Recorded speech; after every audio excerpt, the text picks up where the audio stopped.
ହସ। ସମସ୍ତେ ନିଜ ହାତରେ ଚଉଦପା, ସମସ୍ତିଙ୍କ ମୁଣ୍ଡ ଉପରେ ସତେ ଯେମିତି ଗନ୍ଧ ମାର୍ଦ୍ଦନ। ସବୁ ପିତା ଲାଗୁଛି, ମୁହଁ ନେଫିଡି ରହିଛି। ହସିବା ବାହାନାରେ ଗୋଟାଏ ବିକଟ ମୁଖ ବ୍ୟାଦାନ। ଥୋଡ଼ାଏ ବିସ୍ଫୋରକ ଶବ୍ଦ। ହସର ଛଳନା ଶୁଣିଲେ ଭୟଙ୍କର ଲାଗେ। ହସର ଅସଲ ବସ୍ତୁ ମଣିଷ ନିଜ ପ୍ରତି ନିଜେ ହେବା କଥା ଆଗ। ତାହେଲେ ବୋଧହୁଏ ସେଥିରୁ ନାହୁଡ଼ ନଥିବ।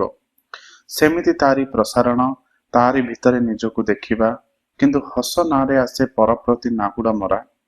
ରାଗଲଙ୍କା ବଟା ପରଠି ବୋଳିଲେ ବି ନିଜ ହାତ ଜଳେ।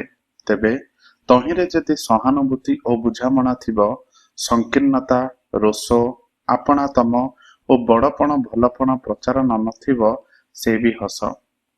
ଶୁଦ୍ଧ ହସ ଏଠି ମହଙ୍ଗା ଜଣା ପଡୁଛି।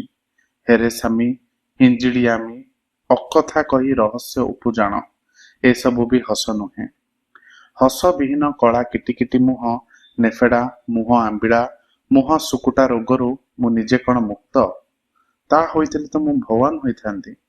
ମୁକ୍ତି ପାଇଁ ପ୍ରୟାସ ଚେତନାର ଚିହ୍ନ କିଛି ଥିଲେ ତାହେଲେ ବି ବୋଧହୁଏ ଭାବି ହବ, ବାଟ ଠିକ୍।